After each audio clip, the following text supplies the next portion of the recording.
This is Tailgate Talk with Ritter, Wags, Tasker. I almost feel like I don't know what I'm doing. It's been so long. We took quite a break past the holidays there, and everyone's happy, healthy, safe, good to go as we get into the new year. Everything's good. Yeah, and it's really nice. Sorry about that, but it's really nice that the cold weather has subsided for a little bit here. Yeah, how do you feel about that, Ritter?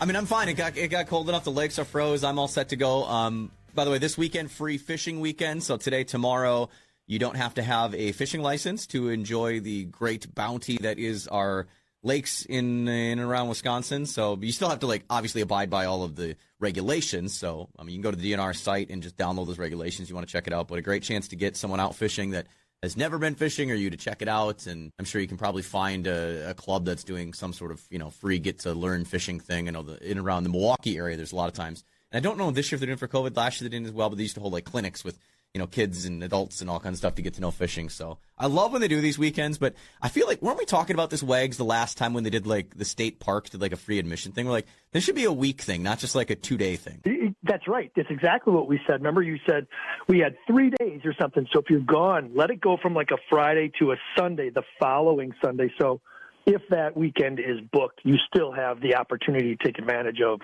what Wisconsin offers, both resourceful and everything, just to experience it with no cost. And again, this applies to both, ice fishing, because, let's face it, all of our lakes are frozen by now, right down to if you can do some stream fishing for trout, salmon, things like that. Again, it's, no fishing license required this weekend. So it's still cool to do that. I always love these press releases from the DNR when they talk about these things. The winter fishing safety reminders, warm layers that are water resistant, sturdy waterproof boots with spike-style creepers for traction, extra hat and gloves, rescue throw rope, and ice claws. Oh, man. Because someone who's never fished before doesn't just wants to see what ice fishing is, just randomly has all of this just laying around. They're going out in their breathable angling shirt, and they're going out in their shorts, and wow. I mean, I know they have to do that. It just, I always get a giggle when I see those things from the DNR. Okay, so it's only this weekend, though, the free fishing? Yep. Because my mom just said something to me not that long ago, maybe a week or two ago, that she got a note from the DNR saying that all of January was free for her. No, I don't know about that. So I don't know what that was, but I don't know if they're just trying to encourage her to buy a fishing license I think maybe she misread something. They were probably just advertising January 15th to the 16th, and it looked like the whole month. Maybe that's what it was. Yeah. That's what I'm going to go with. Yeah, because I thought that was strange, because you always hear about the free fishing weekends, like the opener in summer or in May, and then now this weekend. So, Speaking of things in the mail and tags, Wags, what week turkey do you got this season? I got two. So I got second season, but I'm going to hope for over-the-counters. Remember last year they had multiple. Yeah. So if I can move into 3, 4, 5, and 6, as many as I can get. But again, we're fortunate enough to have a lot of birds out here, so we will have no shortage of hunters. And looking forward to it. What about you guys? I got 3. I'm on 3 this year. Remember last year I tried late and I went later, just because I'd never hunted a late season, so I wanted to give it a whirl. But this year I'm like, nope, we're creeping back up to that first 3 weeks. So yeah, I'm in season C. I'm looking forward to that first week in May. I didn't get one. God. Task, you didn't get one? No, I don't know. I've never done it before. I've never been I got to go get my tag. I don't know. I'll be the lame one. We've talked before, and we know how Ritter loves fishing, and that's his thing, and then whitetail hunting. But as soon as you go turkey hunting, Task, you may fall in love with it. It's funny how so many people, when you say it's turkey season, and they say, oh, why don't you just come to my backyard? They're all over the place. But it's like when you put a gun in your hand and you camo up and you put a face mask on and you start scratching on a slate or something, they're nowhere to be found. They're not easily as found. Isn't that how deer hunting is, too? Yeah. At least it feels that way most of the time. So where are we at head count for as we kind of wrap up the whitetail season for everyone? Now, Task, you've got one in the freezer. One for me, one for my dad. For the freezer, I have 3 for the freezer. I have none for display. And we've talked about that many times, how it's not necessarily about that. The hunt is more important. But sometimes when you see bigger deer, as you were chasing yours, you all of a sudden lose focus on the fact that, well, I'm just out here for the sport. Now I really wanted the trophy. And the one time I really pressed for the trophy, I have no trophy. Yeah, I'm feeling that. And, the one last Hail Mary that I had to, go down into my marsh swamp area that I know he's bedded in, it blew up my face and just didn't work out the way it was. So I hung the bow and I got the shack drug out, and it's time to hit hard water. I know I still got, 2 weeks left that I could be bow hunting, but I just told myself, you know what, it was a hell of a year. I had a lot of fun. I saw, I went through, I'm going to pull this up. I actually did full stats. I was keeping track of it throughout the season. Miles covered, 43.2 miles. Deer seen, 27. Shootable deer that easily, were shootable. I should have taken the shot, could have. 7 of the 27. Arrows released, 1. Harvested, 0. 0. But memories created, infinite. Yeah, I was just going to ask that. I mean, you just kind of said that about your season, Ritter. I mean, so Wags, you don't have a trophy hanging on the wall, but what's your overall feeling? I mean, you're happy with your season. You got out to a bunch of different spots. What's your final verdict? Very happy with the places I went and the new areas in the terrain, like we talked about earlier. I loved it. I'm looking forward to it again the next year and the following years. But the one thing, again, I think this is the first year I've not been necessarily so much in ladder stands or hang-ons. I was using those rednecks. And I think going back to when we were shooting at buck rub, you know what, you have to almost shoot and practice the way you will hunt. And I think that is why I missed the 2 deer that I missed, is because maybe I was elevated differently. Maybe, I don't know. I think I have to do some tuning of my bow. So when we were at buck rub, and remember when we did the podcast there, I had the kid behind the desk just tighten mine up. Because of my shoulder surgery, I was shooting 48 pounds. He twisted both sides and got it up to, 56? And I never adjusted sights or anything. Yep. And when I was shooting over it, I was thinking maybe when I'm elevated in the redneck, man, I got to shoot lower into the belly. So if he does drop, I'll be okay. But I was still firing over the top. So I think next time we do a podcast over there, I think maybe I have them reevaluate my whole setup and kind of fix it up and tune it up. But as far as the terrain, the places I went, the deer I saw, another phenomenal year, both in Illinois, Wisconsin, and in Missouri. All right, so we've got a couple of months to go before we're back in the woods, actually with bows in hand. But obviously the work still continues. When you start up everything for whitetail season, as far as your summer spring work? I'll start up pretty much right away when turkey season starts. When it gets to be kind of like greenish, when it starts to thaw. I don't necessarily do spread. I don't like frost seed as much as I used to. I think I'm going to change up my food plots this year. So I always look for the trails. I don't have the cameras out right now, but I like it when the snow starts to melt, and I could in years past frost seed a little bit, look for sheds, and then obviously pattern the turkeys as we move forward. But I'll do it right away. We had a lot of windy storms the last few days or the last past couple weeks. So I have trees down. And again, like you said, it's a nonstop situation. You have to reevaluate everything.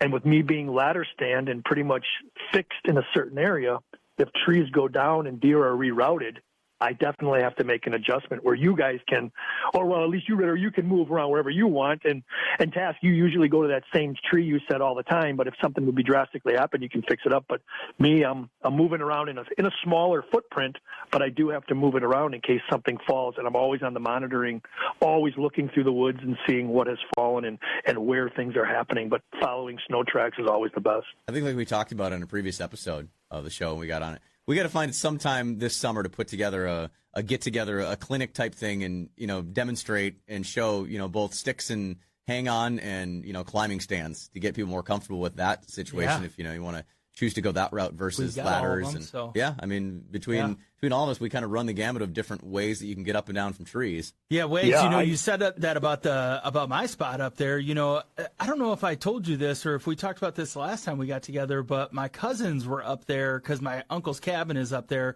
They actually drove on that frontage road, and there was a tornado that came through there. I don't know if we talked about that or not. I don't think we did on the show. But there was a tornado that came through right on that area where they couldn't pass through the road because trees were covering. It was not passable. So they had to actually turn around and go back through town. So I'm hoping, fingers crossed, that my tree is still standing because I feel really good about that spot. But I don't know. Maybe we will have to make some changes for next year. But I've been thinking, actually, I've always done this, like, end of July, hang my cameras and get the cameras out to start doing some recon. I've actually been thinking about going up a little earlier and maybe just trying to find, because I know there's a number of bucks up there, maybe just walk the woods a little bit and see what's shaking and see if we can't find some sheds. So I don't know. I'll keep you guys posted when we go up there. Yeah, I also think, going back to that, I need to learn how to use and utilize the climber like we've talked about. And I think if we could do something during the summer, I know your tree, the sticks, everything's great, but when we were down in Illinois, moving around, and somebody always said, don't chase the deer, let the deer come to you. But when you can see rubs and sign and scrapes, and you're only maybe 35 or 40 yards off of a main trail, it's so frustrating. So I definitely have to get into that climber mode. And the trees down there are so high tarped that, there aren't branches coming up. So it would be an easy, I'm not a 25, 30-foot guy, but I could go up 20 feet with that climber with no problem. The branches and stuff are with the hover coverage and the canopies, there's no branches sticking out. So it's definitely movable. I was just immobile. Yeah. The thing that I'll say about that, Wags, you always are just like outside of where you want to be. Always. Isn't it It's true? how it always works, because you can move and be like 12 feet over so that you're within, 20 feet then of that trail. And then they're going to be on the other side, and then you'll be 50 feet away from where they come through. So, I mean, I got lucky a few times this year and had them right underneath me, but I know that doesn't happen all the time. But I also was able to get in a spot where I know was a main walking trail, and I was so hidden that they could walk right up the trail and never see me until they were right underneath me. Or as soon as we decide to move the iHeart studio maybe 50 yards closer to that tower, and you can shoot that big buck. Yeah. Ritter put in for maintenance. Well, what does he want? He wants that window that faces that's on his back. If he could put like a screen or an operating, so he could shoot a slider there. Slider there would be great. Yeah, it's going to be interesting as we go towards spring and through the rest of winter here if we sight king at all again. Of course, if you're unfamiliar with king, it's this big deer, this giant 10-point, like just beautiful buck that's been roaming around. But for 3 years now, we've been spotting him back behind the facility here. So I'll be curious to see where he's at. I know listener and friend of the show, John Resnack with Clam, his grandparents live in the neighborhood here. He actually shot me a picture from their backyard. King was there at some point this winter, too, or like through a couple weeks ago, the fall, right before Christmas. So I know he's still in and around. Right. So it'll be interesting to see if he hangs here, if he moves, or what. I mean, he's been here. They don't travel all that far. They like their home area. So yeah, it'd be cool to see what changes, or if there are changes with him next season. Well, I don't mind totaling my car. I mean, I'll hit that son of a gun if he's out on Beloit Road over there. And then you always know that the people that, hey, we're just feeding our squirrels. We feed our squirrels. I don't know why these deer stay here, because the deer are probably thinking, look at these dumb humans. Right. We feed the squirrels and we eat it. Oh, that's awesome. Well, hey, it's been awesome to get back together, get things going. We're going to continue more of the show. Of course, Tailgate Talk brought to you by our friends at Buck Rub Outfitters. They are the Midwest's leading bow hunting and crossbow authority, whether it's accessories, new bows, service of bows, or just shooting your bow like we've all done before and talked about on a previous episode of the show. You can check them out, buckrubarchery.com, or just get it out to the shop. They're conveniently located right between Milwaukee and Madison on Silverdale Road, but just off of I-94. Again, buckrubarchery.com. It's Ritter, Wags, and Tasker with you this week. Anything else you guys want to talk about, you guys want to bring up? Well, so the one thing that I kind of mentioned to you guys before we jumped on here was it kind of tapering off of, how there's like all these people that are feeding the animals in their backyard and everything. So I think it was last week, maybe Friday or Saturday, we've got this neighborhood Facebook page. So our subdivision, it's like 3 or 4 adjacent subdivisions. We've got all these cornfields, and north of us is probably, I would say there's maybe 3 or 4 residential places once you get north of our subdivisions, and everything else is it's probably a couple hundred acres of farm fields. Okay, well, we've been hearing coyotes quite a bit over the course of like the end of summer and into fall. And somebody posted, as a heads up, don't be alarmed. There's going to be people out back. They've got approval. They've got, the green light to go out there, and they're going to try and harvest some of the coyotes out there. And of course, then you get like a number of people like, oh, good, thank God. One's been bothering my dog. The dogs go crazy. And then, other people are like, well, is that even safe? What are they going to be using? And it just goes on and on and on. So I look at Sherry and I say, you know what? I think I might fuel this fire. I'm going to just post something on there about, I'm in the neighborhood. I'll come over and help. And then I didn't end up doing that. But, it goes back to that PR issue that we have, that everybody's so nervous about things when there is something like that going on nearby. Because really, we're a very residential area. But as you get farther and farther north, there's all these cornfields and all these croplands and all the tree areas that we have. And the biggest thing that bothered me was one person commented and said, I don't think this is safe. They're going to be shooting at the houses. And even if it is they didn't say this intellectually. They didn't say like a small caliber because they were going to be using 22s. It's going to skip off of rocks and it's going to hit our house. Oh, boy, you're taking it a step too far for me already. And I'm like, you know what, people? Relax. Would you rather that, or would you rather them be eating your dogs and cats? I don't know. It just really kind of rubbed me the wrong way, and I was going to try and get on there, but then I'm like, I'm just going to back off and just hopefully they get them, because we've heard them quite a bit. And Wags, I'm sure you've got them around over by you because you're not that far away from me. But I don't know. What do you guys think about that? I actually had a similar. So, I live in the city. I live in the city of Wauwatosa, one of the Milwaukee suburbs. And there was a problem. In fact, one of the news people from a TV station here in Milwaukee had their dog get killed by a coyote in the what was it, the Fisher Woods neighborhood. It's the far western. It's basically where Wauwatosa borders up with Elm Grove. If you're familiar with that kind of area. And it does start to get to be a little more rural out there. So, there's coyotes. There's coyotes here where the station is. We're on their land. So we brought it up on my other show, was just talking about it, and I kind of joked and got into that, and said, it's coyotes. Hey, we're in their land, right. They were here first and whatever. But this listener sent an email actually to us talking about things, because my other co-host Scott Dolphin, he made a joke saying, "Oh, hey Ritter, was that you that what the city of Wauwatosa is hiring to remove the coyotes?" I'm like, haha, no. Oh boy. She says, "Good morning. I'm writing to you to thank you for mentioning the coyote issue specifically in our neighborhood. I've been heavily fighting to get some help for us. After 2 long months, we have movement. These are not your average coyotes. They are aggressive and definitely not afraid of humans. If you want to talk to me regarding this issue, please feel to call. I'd be more than happy to do an interview about the issue. The issue has affected our daily lives here in so many ways. The more we can do to get back to normal lives is better. Thanks so much, blah, blah, blah." She gives her phone and everything. The whole thing, and even I mentioned when we were talking about it on my other show, was I'm like, listen, they're more afraid of you than you are of them. Right. And I think when she's like, they're not afraid of humans, like, well, yeah, if you're standing on your back porch and they're standing in the field, they're going to stare at you. Yeah. But if you run at that coyote, it's going to beeline out of there. I'm sorry. Yeah. You want me to put a demonstration of how to make a coyote afraid of you? Charge it. It will run. Believe me. Yeah. And next up, Jane from Elm Grove is joining us on the phone. Do you guys share the same thought of me? I'm not trying to point at this person or make fun, but I think there's some of that sentiment with people that aren't exposed to the outdoors and aren't exposed to animals, that, if an animal's standing on my property and staring at me and he's not running away from me just because he saw me, oh my gosh, they're not afraid of humans. This is a terribly horrible, vicious animal. It's like, if you have small dogs, yes, you should look out for them. Don't just send your dogs out unleashed or send them. You need to be there with them, or at least check your yard before.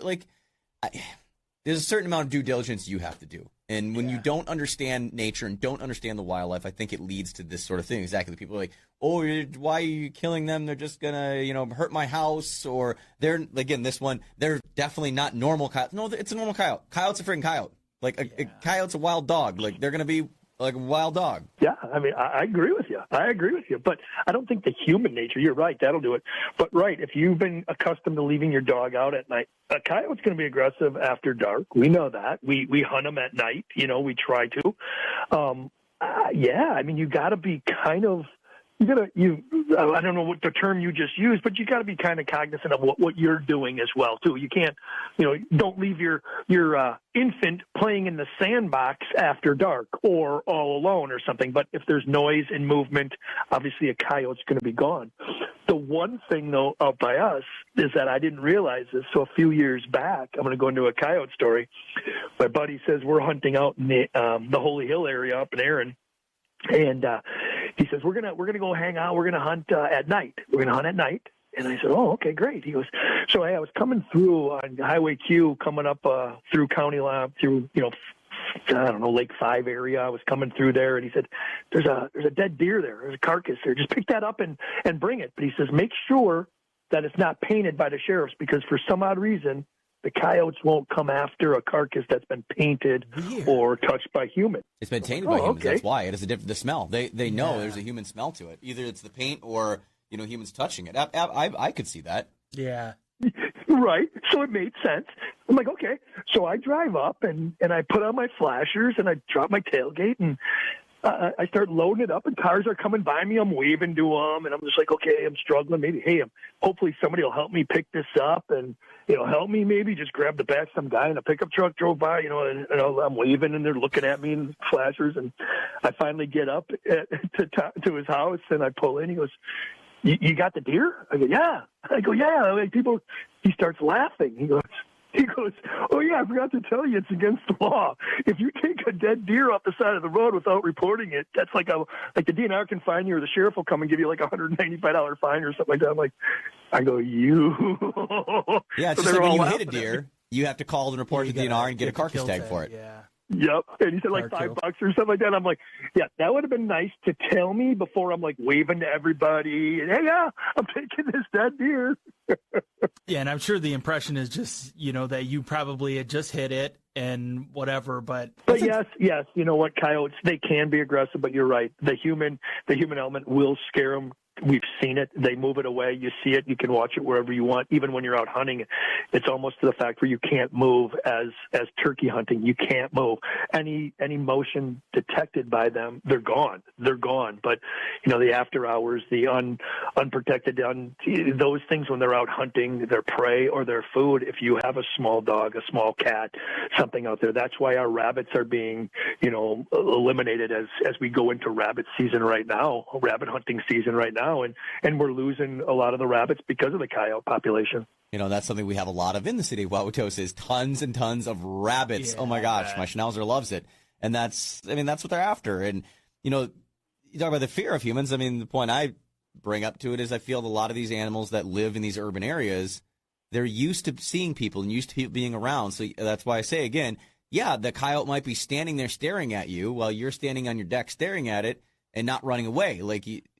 Because it's used to. It knows that you're there. It knows that you're not a threat to it. Yeah. But once you make yourself a threat, then it's gone. It'll evade, yeah. Right. And you being in the city, you probably see it all the time with the rabbit population being so, you walk out and you look at your bushes that you're saying, hey, I hope my trees or my bushes or my shrubs make it through the winter. Dude, mums. There's no point in having mums on anywhere around because mums are just bunny food. And I kid you not, a couple years ago, I bought some nice mum plants, put them onto the front porch, and set them out one night. The next morning, come back. Those front-facing sides were completely chewed away to nothing. But the backside not touched. So I spin the plant around. I don't know what. I just set up a bunny buffet. Come out. Then the next night, boom, the whole plant was completely gone. It's like I was just feeding the bunnies. So I no longer do mums because I just can't with rabbits. There's so many of them. And they'll chew the bark down at the base. And my daughters, when they were young, when I used to take them out and walk around and we'd look for sheds and rubs and stuff like that. Dad, there's rubs here. I go, yeah, those aren't rubs. Those are going up 6 inches off the ground all the way around, and the whole bush line is just eaten by rabbits. Oh, and a fun fact, rabbit poop is apparently the greatest food ever created for dogs. Oh, good to know. Yeah, don't buy dog treats. Just send your dogs into the backyard with my Schnauzer. I swear to God, he could just live on eating rabbit crap. And I yell at him all the time, and it's so irritating. Well, better than my dog, who's eaten her own crap before. So, I never said she was smart. She's just super sweet. Is there something about an apple and a tree that I could that fits here? I don't know. We've covered a lot of things from deer hunting to dogs eating things that they shouldn't be eating. Speaking of eating, I thought kind of a little fun thing we could talk about this week and get to. As we're kind of in that lull thing of, deer season's wrapped. Ice fishing is just starting to ramp up, but I feel we're not really into that real ice fishing season until at least another week or so. I kind of feel like because there's still some areas ice on bigger lakes is a little sketch. In certain areas, a lot of the smaller lakes easily 6 inches locked up. But again, no ice is ever safe, so don't ever think what I'm saying. Lakes are froze up, just willy-nilly go out and drive. Don't be doing that. So why don't we talk about something that we can all relate to that is year-round, doesn't make a difference? Gas station snacks. Let's talk about it. Let's talk about it. Best gas station snacks. I actually have here, someone put together a bracket of the best gas station snacks. And I figure since there's 3 of us in voting, one person is the tiebreaker, we'll solve it. We can break this down and figure out the all-time best gas station snack. Let's do it. Are you down with this? Yeah, I like this. Yep. All right. So we'll start with the number 1 and number 16 matchup, according to this bracket. It is Slurpees or Ices versus Snyder's Honey Mustard Pretzels, the little pieces of Snyder's Honey Mustard Pretzels. What would you say is a better gas station snack, the Slurpees or the Snyder's Mustard Pretzels? I'm going to go with the Slurpee. Wags? Wagner's. I'm doing Slurpee too. I'm Slurpee, but I mix it. I'm a mixy guy. I got to make it myself. I need a little red and blue. Ooh, getting fancy with that. That's the way to do it. See, again, I'm the odd one. I would say mustard. I would say the mustard pretzels. I love my pretzels. I would go with that, but Slurpee wins 2-1. So do we take? That was number 1 seed. That was number one. Number 1 versus number 16. Right. I'm taking this. I was picking the 16 there. All right, now let's jump down to the 215 matchup. Beef jerky or sour gummy worms. Ooh, that's tough. I'm going to still go with the beef jerky. Yep. Wagner beef jerky as well. That's a sweet beef jerky. Is there anything better than beef jerky? No, I wish it wasn't so dang expensive. It's like $8 a bag. For like 4 ounces. What you got to start doing is making your own. I actually made a big batch of it this week at home. Of course, it would have been nicer if it was venison jerky versus, beef, but I just buy cheap cuts of beef. And actually, I can share the recipe here real quick. It's super stupid easy, and I got it from Fred McMillan and Fred Moran and Dave McMillan. They run a really awesome restaurant in Montreal, Canada. If you want to look up or search out Joe Beef, that's the name of the restaurant. These guys do freaking wild, crazy things. But yet, their beef jerky recipe, I totally stole it. It is, I think it was a half a cup of maple syrup, a half a cup of Worcestershire, and a little bit of salt. That's it. That's it. Simple. Soak it for 24 to 48 hours. And then you can smoke it and dehydrate it, or just, smoke it till it's dehydrated, or as I do, just straight dehydrate it. It's friggin' amazing. So I've seen 2 different ways to do this now, which I think the most common is super thinly sliced, like round or whatever. About a quarter inch. I do about a quarter inch, thin slice against the grain. And then the other way, with the grain. I just recently saw somebody do like the ground venison or ground beef. I think that's becoming a more popular way because it's That's easy. interesting. It's not super what I easy. would have. I would never have done it that way, which not unfamiliar to that, but it also just seemed kind of odd and different. But you always think of it, and it's always the whole slice. muscle. Yeah, whole muscle. So, all right, yeah. So there we go. Totally off topic of things. Okay, let's move on to the next matchup. As we always do. The 314. Now, this is best gas station snacks bracket we're trying to figure out on Tailgate Talk. Trail Mix is the 3 seed. And number 14, the Take 5 bar. Ooh, that's interesting.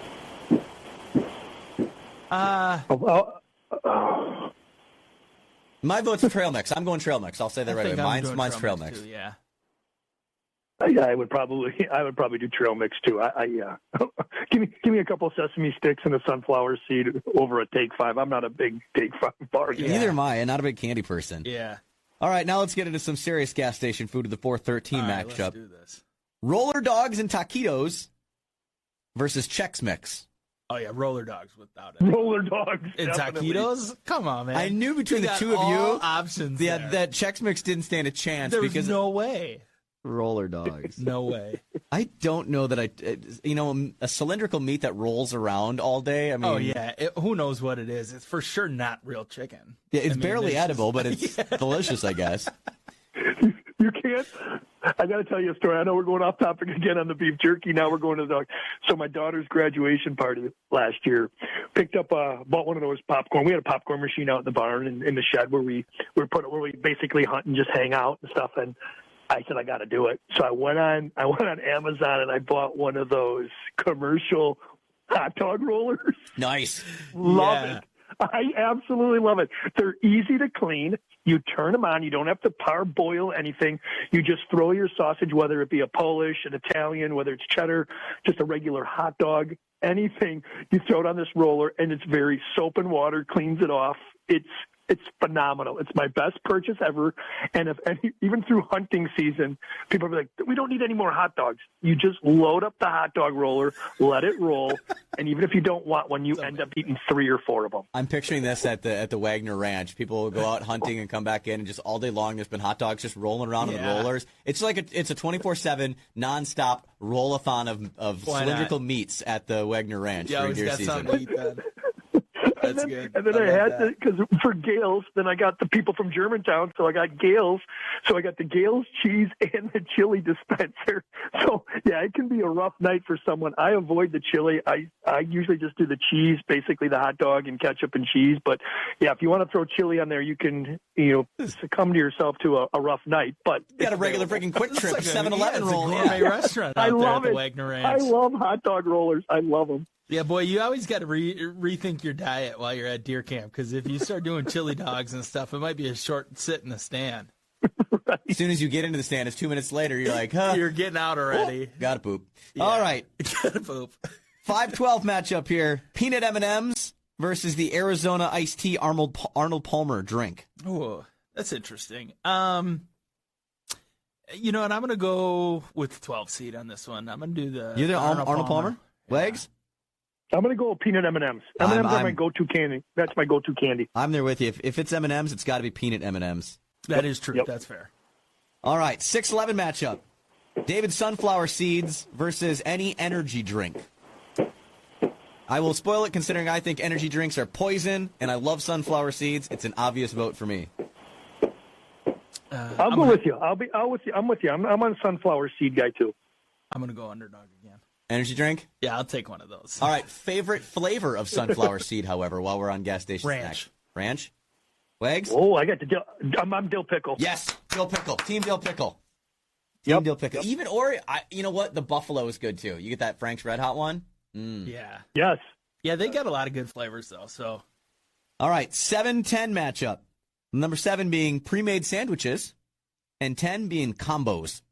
Okay, do we have any pre-made sandwich? Yeah, any pre-made sandwich and any flavor of combos. All right, well, I think I can speak for Wags on this. We're going with pre-made sandwiches, because you get one of them fish sandwiches, well, you can't go wrong there.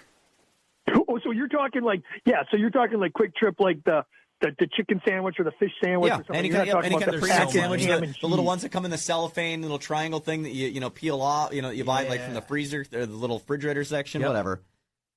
Yep. And I think to me that makes a drastic difference. You guys brought up Quick Trip. If it's a Quick Trip like hot sandwich, I say yes. But the sandwiches that are in like those plastic, I don't do that. I don't think I'm not into trusting that. No, I don't trust that at all. Nope. But Quick Trip, I mean, they do such a nice job with that, and I don't know that I've had I think the only one I have not been a fan of is like they're not pulled pork, but they're like pork rib or whatever. McRib, like That's the McRib, only one that I was not a fan. Not that I would never get it again if it was the only thing there. Chup, as we round up the first round of our gas station snack bracket, fountain soda versus Gatorade. Fountain soda. And I know you don't like soda. I know it's evil. I take a fountain soda over anything. A big gulp. Give me the big glass with the Big ice in it. Bubba. Yeah. What is it? and Is it a 64 ouncer the biggest I one? think at Quick so. Trip? Yeah. Yeah, I go just with, feel like I'm getting a good fountain deal. soda as well. You know what? Honestly, again, I say I'm not a big soda person unless it has liquor mixed in it. Yes. I will go soda because, again, going back to the days of bass fishing and traveling, every time off the water, it was you grab some sort of sandwich and grab the big old Diet Mountain Dew, which to this day I can't. Diet Mountain Dew does not taste good. I like Mountain Dew Zero. Like if I'm gonna drink Mountain Dew, it's gonna be Mountain Dew Zero, and I every now and then will drink, like even through Rutcation Week. Yeah. I had in my vehicle the whole time. I had a 6-pack of the bottles of Mountain Dew Zero, and when I'd get out of the woods on my drive home, I'd enjoy my little Mountain Dew Zero. It's a nostalgia thing for me in that aspect. Yeah. So we know what Ritter does after his hunting trip. He buys a big gulp and he buys a little handle of Jack or Jim Beam or something to go with it and makes his way home. Can't confirm nor deny. If you're north of 64, certain rules apply. All right. So, best gas station snack bracket, that's what we're doing here on Tailgate Talk. Moving on through the first round, the number 1 seed Slurpees. That'll be going against the 8 seed Fountain Soda. Peanut M&M's moving along. Roller Dogs also had Trail Mix over the Take 5. sunflower seeds over energy drinks, pre-made sandwiches over combos, and jerky over sour gummy worms. So we'll stay in that bracket then down there. The pre-made sandwiches versus jerky. That's a tough one to go. Where are you falling on that one? Well, I'm kind of shocked that pre-made sandwiches was so low on the seed list because I'm going with that again. Okay, but now these pre-made sandwiches, we're doing with the ones that are underneath the heat lamp. We're not doing the ones in the triangle with cellophane and ham and cheese that's been sitting there for 2 months. I'm allowing it to be open for interpretation because the way it's labeled to me is open for interpretation. I would just favor the good ones at the KT. Okay. I'm gonna go the good hot. I got the good hot sandwich, especially when you have that older woman who's usually sits under that big heat lamp that's the doing size samples of the chicken Alfredo. weren't you here, sir? I go, yeah. I wasn't sure if that was a good one. I don't need a pizza anymore because I just ate the whole one you cut up for the I'm shocked the upset over the 2-seed beef jerky because I'm gonna go beef jerky every single time. Oh yeah, I'm down on those sandwiches. Maybe it's just the pure carnivore in me that I just want pure meat that I'm going to go jerky. I absolutely love beef jerky. Beef jerky and chicken wings, I feel like I could survive off of those two things alone. In terms of efficiency of it, you can probably get 6 sandwiches for 1 bag of jerky. Right. That's like, all right. You know what? I mean, put that's it that okay. Yeah, 2 for $2.22 or whatever it is. I mean, you can't beat that. All right, let's jump up that here was then. a rough matchup. That was wasn't a rough easy, matchup, no. though. How about The trail mix sandwiches versus the sunflower seeds? That's our next matchup in the snack bracket. I do trail sunflower mix. seeds. I'm sorry. I go sunflower seeds. I think I got to go seeds too. Seeds will move on. Man, it's good that we got 3. Yeah. Yep. We need the tiebreaker. That's why I thought this would be fun to do because we did have the tiebreaker, so there couldn't be the tie situation. I think only one of them we've completely clean sweep through. All 3 of us were the vote, and that was the first one with the beef jerky. All right, let's head on back over to peanut M&Ms versus roller dogs. I know, Wags, you are going to be so hard to pick this one. I'm gonna go the roller bites. Are we talking? Okay, so now this is the go-to snack when we're driving around, doing something, or when we're getting prepared for hunting. Because you know what? If I'm going hunting, I would have to switch to beef jerky, sunflower seeds, it's just and peanut M&Ms. just pure gas station snacks alone, and I don't think it has to rely on whether you're going somewhere or anything. But most of the time, let's face it, if you're grabbing a gas station snack, it's because you're jumping off on the boat or just getting off the boat or headed out to the woods. You're obviously usually going to do something. I don't think you often just think of going to a gas station to get snacks just because you're in the mood for it. Okay, anything on the roller, anything that has that roller spinning. Now we've opened it up. Yeah, that's good. Yeah, you can't be tied into just the dogs because the taquitos. Yeah, that's what it is. They got breakfast, lunch, roller and dinner dogs for those and taquitos. Yes. I'm the odd man out with peanut M&Ms. That's fine. Peanut M&Ms. It's all right. All right, the number 1 seed Slurpee versus the number 8 seed Fountain Soda. So here's your beverage. Is it Slurpees or soda? And it's Slurpee or icy, right? Yeah, Slurpee or icy I'm versus definitely soda. taking an icy. The red-blue Who did you combo. take? And Slurpee or icy versus soda, I'm taking soda. I got Slurpee. Blue-red combo, cherry and berry blast or blue blast. Whatever they call it, blue flavor. Yeah. Whatever wants to go with today. So I get a brain freeze, and then my daughter looks at me and goes, "What's wrong? What the hell's wrong with you?" I go, "My brain freeze." She goes, "Put your tongue on the roof of your mouth." I can't tell you the last time I've had any sort of Slurpee, icy, freezy, whatever they want to call it thing. I used to have a thing. Anytime I would go to the movies, I'd always get icy and the pretzel bites with the nacho cheese. It just was, I couldn't do anything but that. I don't want popcorn. I didn't want any of that stuff. And now we haven't gone to the movies in forever. I can't remember the last time that I had one of those. Really? I'm not a big movie-going person. We had this conversation on my other show this week that, you ask, everyone's like, "Oh, you seen this movie?" I'm like, "Nope." It seems like everything I haven't. I don't go to movies and I don't really watch movies. Well, I think we're lost in this world where are movies being released anymore, or what's even happening with them? It's been so long since film production has been happening. So, all right, so we're doing the best gas station snack bracket here on Tailgate Talk. I'm going to give you a final 4. All right, so we've got a number 1 seed, Slurpee or Icy. We've got the number 4 seed, Roller Dogs and Taquitos. We've got the number 7 seed, the pre-made sandwiches. Underdog coming through here. And then we've also got the number 6 seed, sunflower seeds. So that's our final four: Slurpees, seeds, roller dogs, and pre-made sandwiches. We're going to stay off to the eastern side of the bracket. Seeds versus pre-made sandwiches. Sandwiches. Best gas station snack food. You say sandwiches, Tasker? Sandwiches would probably be my number one. I'm going seeds in my vote. So Wags, you're the tiebreaker. I'm gonna go. I gotta go sandwich. Look at us. We're sandwich eaters. Yeah, you're not.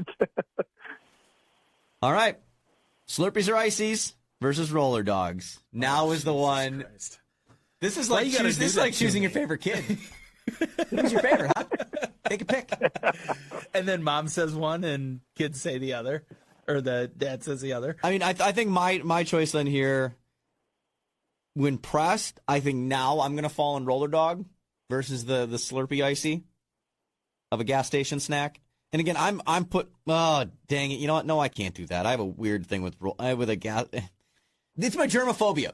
You don't like that it's got some miles on it, huh? Yes, exactly. It's been down the road. It feels a little used. It's been out there. Anyone could have touched it and played with it and Right. So no, I take it back. I'm going to go Slurpee icy. I'm taking Slurpee icy here. I think I'm going to go the roller dogs, taquitos, whatever those other things are called.